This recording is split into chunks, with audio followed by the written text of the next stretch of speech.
10 halamang gamot sa uric acid.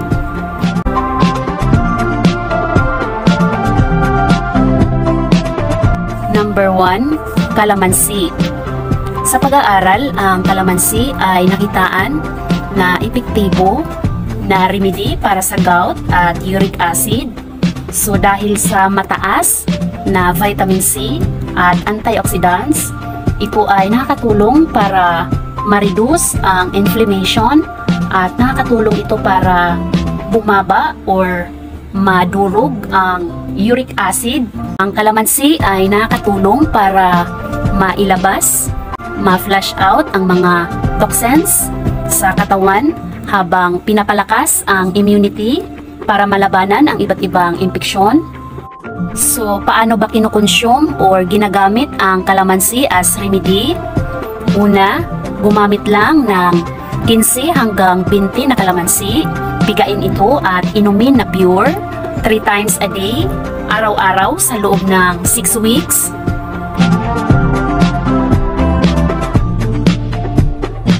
Number 2, parsley.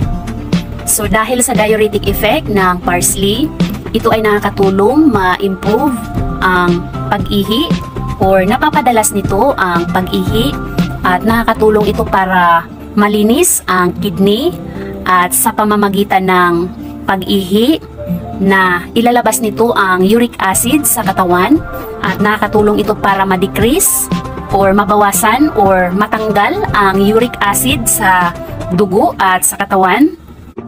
So, ang paggamit ng parsley as remedy, ito ay ginagawang juice or biniblender and then uminom ng parsley juice araw-araw.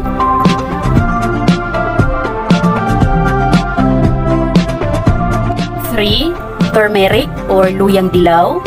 So, ang active ingredient ng luyang dilaw na tinatawag na curcumin ay may mataas na anti-inflammatory at antioxidant effect. So, dahil sa malakas na anti-inflammatory ng curcumin, ito ay maihantulad ang epekto sa mga nabibili na anti-inflammatory drugs. At ito yung responsible or nakakatulong makagamot sa mga pananakit ng mga joint or mga pamamaga, pamumula, at nakakatulong din ito para sa blood circulation. Kaya naman ito ay mainam pang remedy sa gout at sa uric acid at marami din itong iba pang health benefits.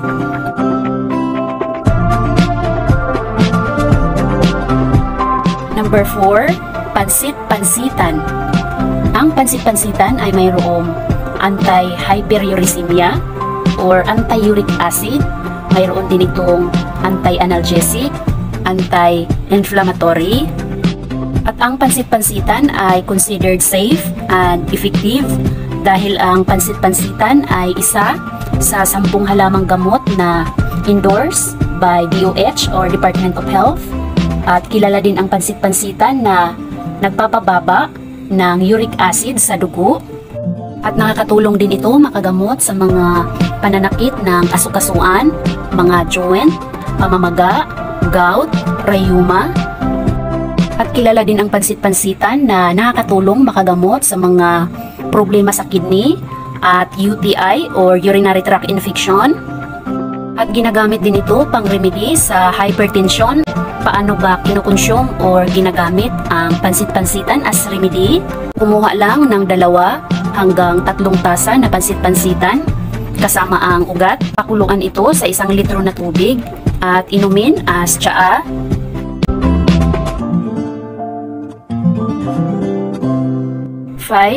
Bayabas. Ang katas ng bayabas ay malaki ang pakinabang para ma-control or ma-manage ang uric acid sa dugo. Una, pakuluan ito at inumin as tea. Pangalawa, pwede itong ipatuyo at ipowder. Number 6, malunggay. So, ang malunggay ay isang mabisang remedy para magamot ang uric acid naturally. Dahil ang malunggay ay mayroong active compound na tinatawag na flavonoids at alkaloid. So, ito yung dahilan para maiwasan ang pamumuo or paninigas ng uric acid or pag-crystallize. Mataas din sa anti-inflammatory. So magsisilbi din ito as natural pain reliever. So paano ba kinukonsume or ginagamit ang malunggay as remedy? So gumamit lang ng fresh leaves ng malunggay, haluan ng tubig at i-blender. At pwede rin siyang haluan ng saging, lemon or kalamansi, at pwede rin itong ipatuyo at i-powder.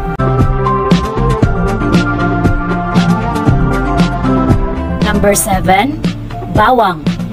So ang bawang ay isa rin sa ginagamit as remedy sa uric acid at gout, at nakakatulong din ito sa mga respiratory health.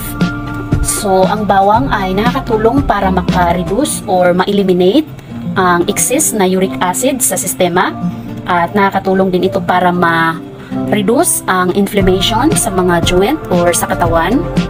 So dikdikin ang bawang at ibabad sa tubig at inumin ang pinagbabaran as tea, at maaari ding gumamit ng garlic powder. Number 8, guyabano. So ang guyabano ay kilala na ginagamit pang remedy para sa uric acid. So ang ginagawa dito ay pwede siyang ihalo sa bayabas, tanglad, at pwede rin sa malunggay, at pakuluan ito at inumin ang katas. At para naman sa mga walang tanim or walang access sa guyabano, pwede tayong gumamit ng guyabano powder, at meron na ring mga nabibili na guyabano powder sa market. Pero paalala lang mga friends, ang paggamit ng powder ay pwedeng bumaba ang potency. So pwede siyang bumaba up to 30%.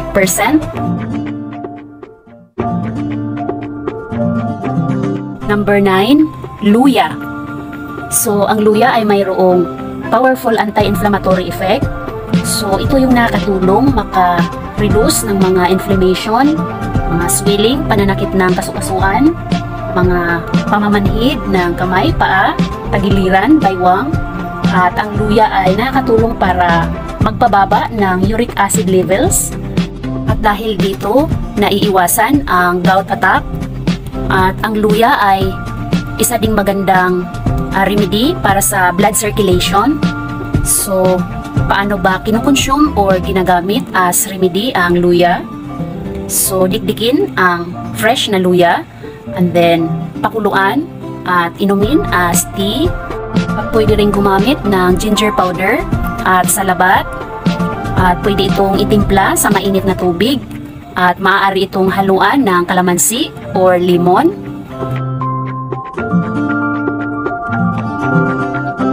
So number 10, sambong. Ang sambong ay ginagamit as remedy para sa uric acid, gout, rheuma, or sa mga inflammation, at ginagamit din ito as remedy sa mga problema sa kidney, sa UTI, lagnat, mga respiratory problems, at ginagamit din ito pang remedy sa mga sakit sa balat. At ang sambong ay isa sa considered safe and effective dahil ito ay aprobado ng Department of Health para sa mga bawal kainin or inumin. Ilalagay ko sa description below or description box. At paalala lang mga kapatid, ang purpose ng video na ito ay pang-informational, sharing personal experience, research, and opinion, at hindi ito pamalit sa ating mga medical experts advice. So mas maganda pa rin at mas pinapayo pa rin ang pagpakonsulta bago tayo mag-self-medicate. So ayan lang for now. Sana kahit papano ang video na ito ay makatulong sa inyo. Sa mga may tanong, request, suggestion o correction, just comment down below. At sa mga interested sa ganitong topic or content, please consider subscribing or follow my Facebook page. Maraming salamat sa panunood, and God bless us all.